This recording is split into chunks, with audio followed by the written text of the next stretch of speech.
For advertisement, call 8125893028. Our Gmail maxtvtelugu@gmail.com. నమస్తే, welcome to max TV. నేను మీ శ్రావ్స్. ఈ రోజు మనతో పాటు ఉన్నారు ప్రముఖ జ్యోతిష్య వాస్తు పండితులు నానాజీ పట్నాయక్ గారు. నమస్కారం గురూజీ. శ్రీమాత్రే నమః. ఎలా ఉన్నారు గురూజీ? అద్భుతంగా ఉన్నానమ్మా. గురుగారు, ఎరువక పూర్ణమి అంటే ఏంటి? మన పురాణాల్లో ఉన్న విశిష్టత ఏంటి? ఎవరిని పూజ చేయాలి గురువుగారు? ఏరువాక పౌర్ణమి. ఏరు అంటే పారేటువంటి ఏరమ్మ. ఏరువాక అంటే నాగలి. ఏంటంటే జ్యేష్ఠ పౌర్ణమి ఏదైతే ఉందో అక్కడి నుంచి ఇది ముఖ్యంగా రైతులు చేసుకునేటువంటి పండుగ. రైతులు ఏం చేస్తారంటే ఈ పశువులకి వాళ్ళ గోవులు ఎడ్లు ఉంటాయి కదా, వాటికి ముఖ్యంగా పూజ చేస్తారు, నాగలికి పూజ చేస్తారు. అదేవిధంగా బెల్లముతో తయారు చేసిన అన్నాన్ని, పాలు బెల్లము తయారు చేసిన అన్నాన్ని గోవులకు పెట్టి వాళ్ళు కూడా స్వీకరించుకొని ఈ రకంగా పసుపు కుంకుమలతో వాటిని అలంకరించి చేసుకునేటువంటి పూజ. అంటే ఈ జ్యేష్ఠ మాసంలో ఏదైతే వర్షాలు, ఎండాకాలం అయిపోయి వర్షాకాలం ప్రారంభమయ్యేటువంటి పౌర్ణమి నుంచి కాస్త వర్షాలు పడడం అనేది ప్రారంభమవుతుంది. కాకపోతే ఈసారి కాస్త కుజుడు అగ్నితత్వ రాశిలో ఉన్నాడు కాబట్టి మీరు గమనించండి, ఎండాకాలం అయిపోయి వర్షాకాల సమయం ఉన్నప్పటికీ కూడా కాస్త ఎండలే కనిపిస్తున్నాయి. ఎందుకంటే కుజ ప్రభావం అదంతా కూడా ఈ సంవత్సరానికి అధిపతి కుజుడు అయినందుకు కాస్త వర్షాకాలంలో కూడా ఎండలు మీకు కనిపిస్తూనే ఉంటాయి. ఇంకొక సంవత్సరం, ఇంకొక నెల వరకు కూడా కనిపిస్తుంటాయి. చెప్పాలంటే వర్షాలు పడుతుంటాయి కానీ సడన్గా వర్షం పడుతుంది, మళ్ళీ సడన్గా ఎండ వస్తూ ఉంటుంది, రెండు తీవ్రంగా కనిపిస్తూ ఉంటాయి. కాబట్టి మనకి ముఖ్యంగా మన భారతదేశంలో గోవుని అమ్మవారిగా భావిస్తారు, ఎద్దును కూడా బసవన్నగా భావిస్తారు. మనకి ఏంటంటే రైతు ముఖ్యంగా ఈ యొక్క దేశానికి వెన్నెముకగా భావిస్తుంటారు. కాబట్టి ఏరువాక పౌర్ణమి ప్రత్యేకంగా రైతులు చేసుకుంటూ ఉంటారు. మరి సహజంగా అందరూ ఏం చేసుకోవాలి అంటే ఒకటే గుర్తుపెట్టుకోండి, అమావాస్య కానీ పౌర్ణమి కానీ అష్టమి నవమి చతుర్దశి ఈ తిథులు ఎప్పుడు వచ్చినా సరే మీరు చేయవలసిన ఏమిటి అంటే చంద్రబింబాన్ని చూస్తూ చంద్రుడు కూడా అమ్మవారి యొక్క స్వరూపమే అనేటువంటి భావనతో లలితా సహస్రనామాలు చదువుకోవాలి. అయితే పౌర్ణమి రోజు ఎవరైనా సరే చలివిడి అంటారు, చలివిడి అని చెప్పి చేస్తారమ్మా.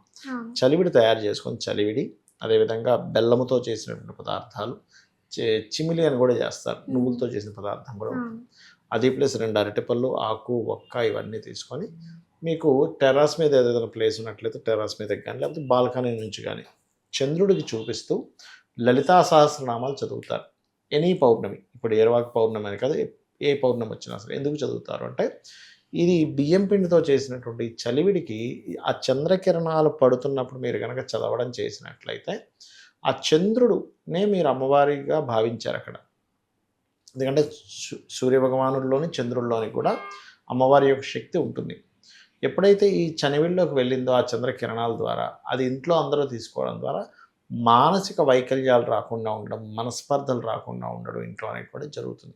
ఇప్పుడు అన్నిటికీ ప్రధానం ఏంటి? మనసే కదమ్మా. ఇప్పుడు ఎంత బాగున్నా కానీ ఎవరైనా సినిమాకి రమ్మన్నా నా మనసు బాగాలేదంటాం. అదేంటి, మనసుకి సంబంధం ఏంటి? అక్కడ కనిపిస్తుంది మనసు అంటే ఉంది మనసు అనేటువంటిది. కాబట్టి ఆ రకంగా ఏంటంటే మానసిక స్ట్రెస్లు తగ్గడానికి వీటన్నిటికీ కూడా పౌర్ణమి రోజు ఈ రకంగా చేసుకోవచ్చు. ఇంకా ఎక్కువగా ఉందనుకోండి ఏదైనా ప్రాబ్లం ఎవరికైనా కూడా ఈ పౌర్ణమి నాడు గనక ఎవరైనా అన్నదానం గనక చేసినట్లయితే క్లియర్ అవుతుంది. కొంతమంది చిన్న చిన్న పిల్లలు చూడండి బాగా స్ట్రెస్లో ఉన్నామండి అంటుంటారు. ఎందుకంటే చంద్రుడికి సంబంధించిన కారకత్వం. పౌర్ణమి రోజు చంద్రప్రభావం ఎక్కువగా ఉంటుంది. మీరు గమనించినట్లయితే సముద్రాల దగ్గర కూడా అలలు కాస్త ఎక్కువగా ఎగసిపడుతూ ఉంటాయి. అంటే ఏమిటి, చంద్రుడి యొక్క ప్రభావం నీటి మీద ఎక్కువగా ఉంటుంది. వాటర్ ఎమోషన్స్కి కారకము, మన యొక్క మనసు మీద ఉంటుంది. వేదం చెప్పింది దీనికి, చంద్రమా మనసో జాతః అని. అంటే నీ మనసుకు కారకుడు చంద్రుడు. అందుకే చూడండి ఎవరి జన్మజాతకంలో అయినా చంద్రస్థితి బాగాలేదనుకోండి వాళ్ళు మానసికంగా సరిగ్గా ఉండరు. చంద్రుడు చాలా బాగున్నాడు, గురుగ్రహంతో కలిసి ఉన్నాడు అనుకోండి, చంద్రుడు ఎగ్జాల్ట్ పొజిషన్లో ఉన్నాడు, మంచి శుభగ్రహాలతో ఉన్నాడు, అదేవిధంగా గురుగ్రహంతో ఉన్నాడు, చాలా చక్కగా ఉంటారు వాళ్ళు. అంటే ఎంత పెద్ద విషయమైనా చాలా సింపుల్గా తీసి పడేస్తారు వాళ్ళు, ఆ పెద్ద టెన్షన్ పడాల్సిన అవసరం లేదులే అనేటువంటి. సో చంద్రుడి యొక్క స్థితి బాగుండాలి. బాగలేని వారు కనుక ఈ ఏరువాక పౌర్ణమి సమయంలో ఇలాంటివి చేయడం ద్వారా వాళ్ళకి ఇబ్బంది అనేటువంటి తగ్గుతుంది ముఖ్యంగా. ఇంకొంతమందికి ఏమవుతుందంటే భర్తే చంద్రుడు బాగా పాడవుతారు. అందుకే కొంతమంది చూడండి బాగా మెంటల్లీ బాగా ఇబ్బంది అయిపోతుంటారు. ఎందుకంటే కారణం ఇది. అలాంటప్పుడు వాస్తుపరంగా కూడా ఇంట్లో ఏం చేయాలంటే వాయువ్య భాగం ఏమైనా పాడైందేమో చూసుకోవాలి. వాయువ్యం బాగా పెరిగినా తరిగినా కూడా చంద్రుడు ఉండేటువంటి స్థానం మార్పు వచ్చింది కదా, ప్రాబ్లం అనేటువంటిది వస్తూ ఉంటుంది. అందుకే వాస్తుపరంగా కూడా వాయువ్యంలో కొంత బియ్యం బస్తా పెట్టమని చెప్తూ ఉంటారు. అప్పుడు ఇంట్లో ఉండే వాళ్ళ యొక్క మానసిక స్థితి కూడా బాగుంటుంది. కాబట్టి ఎరువాక పౌర్ణమి అనేటువంటిది ముఖ్యంగా రైతులకు సంబంధించినటువంటిది, రైతులు చేసుకుంటారు. నార్మల్గా జనాలు ఏంటంటే ఇటువంటివి చేసుకోవచ్చు, లలితా సహస్రనామాలు చదువుకోవడం చేసుకోవచ్చు. గురుగారు, సంకహస్త చతుర్థి అంటే ఏంటి, ఎలా చేయాలి గురుగారు? సంకష్టహర చతుర్థి అంటారమ్మా దీన్ని. సంకష్టములు, సంకష్టము తీరేటువంటిది అంటే కష్టాలు, సంకటము అంటారు. మరి నీకేం సంకటం వచ్చింది అంటుంటారు. అవును. అంటే ఏమిటి అంటే ఇది చాలా ప్రాబ్లం, నా వల్ల నాకు తోచట్లేదు, అసలు ఏం చేయాలి ఏంటో తోచట్లేదు అన్నప్పుడు సంకష్టహర చతుర్థి గణపతికి చేస్తారు. గణపతి యొక్క ఆరాధన చేసేటువంటి సంకష్టహర చతుర్థి అంటే గణపతి ఎటువంటి ఆటంకాలైనా తొలగించేవాడుగా చెప్తూ ఉంటారు. అది కేవలం మనుషులకే కాదు, దేవతలకు కూడా ఆటంకం తొలగిస్తాడు. ఎలాగా అంటే మీరు కనుక లలితా సహస్రనామాలు చదివినట్లయితే అందులో చాలా స్పష్టంగా ఉంటుంది. ఏమిటి, ఈ యొక్క యుద్ధం జరుగుతూ ఉంటుంది బండాసురుడి యొక్క సైన్యానికి, వీళ్ళకి ఈ యొక్క అమ్మవారి సైన్యానికి యుద్ధం జరుగుతూ ఉంటే మధ్యలో ఏం జరుగుతుందంటే ఒక్కసారిగా ఈ అమ్మవారి సైన్యం అంతా కూడా ఏమీ అసలు యుద్ధం చేయకుండా ఖాళీ కూర్చుంటారు అందరూ. ఏమిటి అందరూ కూడా అంటే ఎందుకు అలా అంటే, ఏం యుద్ధం చేస్తాం, బండాసుడితో యుద్ధం చేస్తే మాకేం వస్తుంది, ఆ సైన్యంతో యుద్ధం చేస్తే మాకేం వస్తుంది, మహా అంటే అమ్మవారికి వెళ్ళిపోతుంది క్రెడిట్ అంతా, ఇట్లా ఒక వైరాగ్యమైన మాటలు మాట్లాడుతుంటారు. ఈ వారాహి అమ్మవారు ఈ యొక్క మంత్రిని అమ్మవారు అయినట్టు శ్యామల అమ్మవారు వాళ్ళని లేకుంటే యుద్ధం చేయండి అంటూ ఉంటాయి. ఎందుకు అలా అయింది అంటే బండాసురుడికి ఇద్దరు తమ్ముళ్ళు ఉంటారు, విశుక్రుడు విషంగుడు అని. ఈ విశుక్రుడు విషంగుడిలో ఒక తమ్ముడు ఏం చేస్తాడంటే విఘ్నశిలా యంత్రము అని ఉంటుంది. ఆ విఘ్నశిలా యంత్రాన్ని ఇది అగ్ని ప్రాకారం ఉంటుంది మొత్తం ఆ యుద్ధం జరిగేటువంటి సమయంలో, పై నుంచి విసిరేస్తాడు.